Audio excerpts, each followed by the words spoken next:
Familia amada, hoy continuamos difundiendo los diferentes mensajes analógicos para estos tiempos. El mensaje para hoy, el orden de Malquisedec. Malquisedec, rey de Salem, trajo vino y pan. Él era sacerdote del Dios Altísimo. Bendito sea el Dios Altísimo, que entregó en tus manos a tus enemigos. Entonces Abraham le dio el diezmo de todo.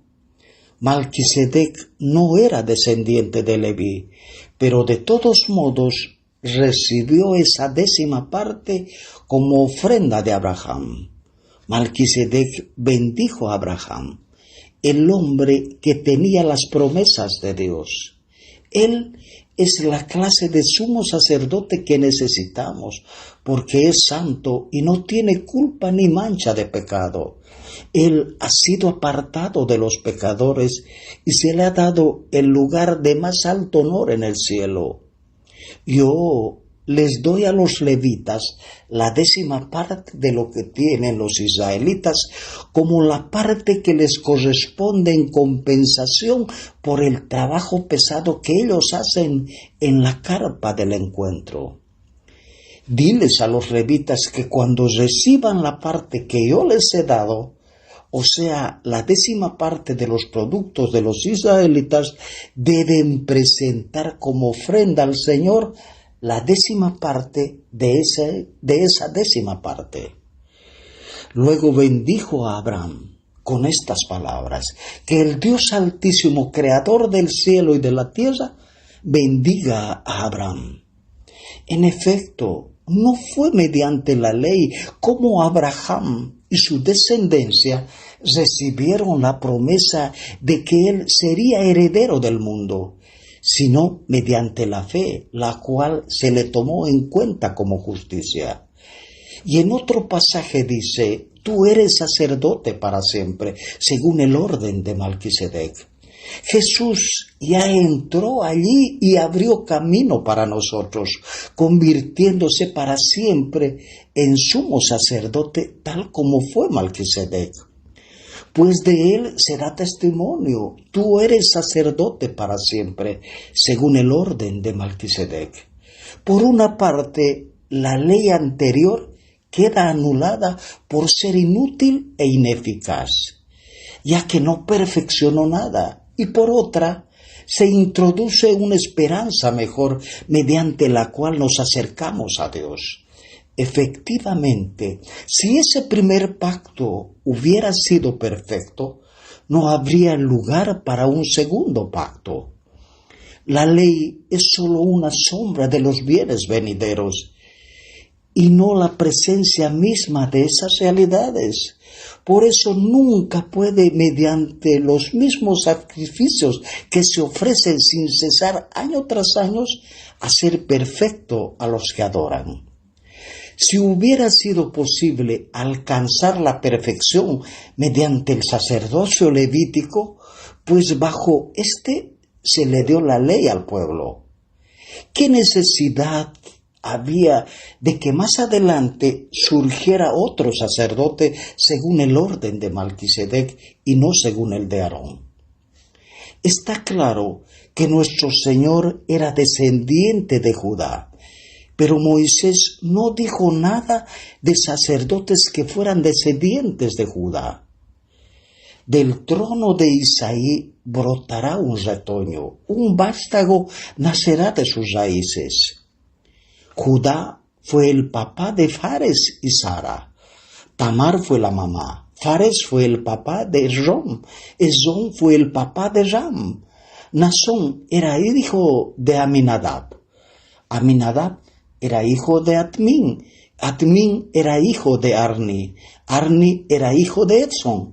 Esrom era hijo de Fares. Fares era hijo de Judá. Este evangelio habla de su hijo, que según la naturaleza humana era descendiente de David. Uno de los ancianos me dijo: deja de llorar, que ya el león de la tribu de Judá, la raíz de David, ha vencido. Él sí puede abrir el rollo y sus 7 sellos.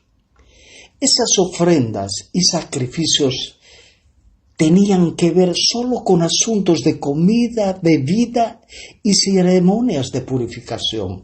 Eran solo reglas que servían únicamente hasta que Dios estableciera un nuevo orden. En cambio, Jesús llegó a ser sacerdote con una promesa de Dios, quien le dijo: el Señor ha hecho una promesa y no cambiará de opinión. Tú eres sacerdote para siempre. El Señor ha jurado y no cambiará de parecer. Tú eres sacerdote para siempre, según el orden de Melquisedec. Lo que la ley no podía hacer porque no pudo contra la naturaleza humana, Dios lo hizo al enviar a su Hijo, quien envió con la misma vida con la que todo ser humano peca. Lo envió como una ofrenda para pagar por el pecado, y así Dios se valió de esa vida humana para condenar el pecado. Pero ahora conocen al verdadero Dios. Mejor dicho, ahora Dios los conoce. Entonces, ¿por qué vuelven a esas reglas elementales, inútiles y débiles que tenían antes? ¿Quieren ser esclavos de ella otra vez? Ustedes no pudieron ser justificados de esos pecados por la ley de Moisés, pero todo el que cree es justificado por medio de Jesús. Por lo tanto, nadie será justificado en presencia de Dios por hacer las obras que exige la ley. Más bien, mediante la ley cobramos conciencia del pecado. Sin embargo, al reconocer que nadie es justificado por las obras que demanda la ley, sino por la fe en Jesucristo, también nosotros hemos puesto nuestra fe en Cristo Jesús, para ser justificados por la fe en Él y no por las obras de la ley, porque por estas nadie será justificado. Así que acerquémonos confiadamente al trono de la gracia para recibir misericordia y hallar la gracia que nos ayude en el momento que más necesitemos. Hay 2 cosas imposibles: que Dios mienta y que no cumpla lo que promete. Esas 2 cosas nos dan confianza a los que nos hemos refugiado en Él, nos fortalecen para continuar en la esperanza que Dios nos da. Pero a Jesús se le ha dado un servicio más importante. Asimismo, también el nuevo pacto que Él trajo es más grande que el anterior, porque se basa en mejores promesas. Todo esto es ahora un ejemplo para nosotros, que demuestra que las ofrendas y los sacrificios no eran capaces de purificar la conciencia de los que adoran de esa manera. Por eso Cristo es mediador de un nuevo pacto, para que los llamados reciban la herencia eterna prometida, ahora que Él ha muerto, para librarlos de los pecados cometidos bajo el primer pacto. Están junto a Jesús, quien trajo el nuevo pacto de Dios a la gente. En este lugar está la sangre que purifica, la que nos habla de algo mejor que la sangre de Abel. La ley establece sacerdotes humanos con las mismas debilidades que la gente, pero después de dar la ley, Dios hizo la promesa de nombrar sumo sacerdote a su Hijo, quien fue hecho perfecto para siempre a través del sufrimiento. Pues la ley no podía ser nada perfecto, pero ahora se nos da una esperanza nueva por la que podemos acercarnos a Dios. ¿Quién condenará? Cristo Jesús es el que murió e incluso resucitó y está a la derecha de Dios e intercede por nosotros. Porque hay un solo Dios y un solo mediador entre Dios y los hombres, Jesucristo hombre. En efecto, Cristo no entró en un santuario hecho por manos humanas, simple copia del verdadero santuario, sino en el cielo mismo para presentarse ahora ante Dios en favor nuestro. No les escribo porque ignoren la verdad, sino porque la conocen y porque ninguna mentira procede de la verdad. Porque no tenemos un sumo sacerdote incapaz de compadecerse de nuestras debilidades, sino uno que ha sido tentado en toda de la misma manera que nosotros, aunque sin pecado. Ahora bien, el punto principal de lo que venimos diciendo es que tenemos tal sumo sacerdote, aquel que se sentó a la derecha del trono de la majestad en el cielo. Todo sumo sacerdote es escogido de entre los hombres. Él mismo es nombrado para representar a su pueblo ante Dios y ofrecer dones y sacrificios por los pecados. Por tal razón, se ve obligado a ofrecer sacrificios por sus propios pecados, como también por los del pueblo. Entró una sola vez y para siempre al lugar santísimo. No lo hizo con sangre de machos cabríos y becerros, sino con su propia sangre, logrando así un rescate eterno.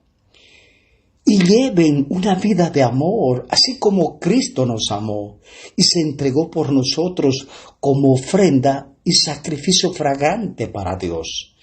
Si esto es así, cuánto más la sangre de Cristo, quien por medio del Espíritu Eterno se ofreció sin mancha a Dios, purificará nuestra conciencia de las obras que conducen a la muerte, a fin de que sirvamos al Dios viviente. También Cristo se sacrificó una sola vez para perdonar los pecados de muchos. Él vendrá por segunda vez, pero ya no para ofrecerse por los pecados de la gente, sino para salvar a los que esperan su venida.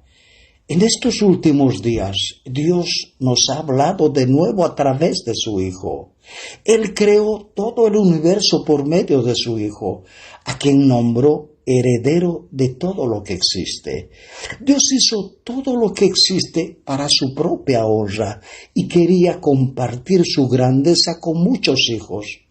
Así que era conveniente perfeccionar a Jesús por medio del sufrimiento, porque Él es quien los lleva a la salvación.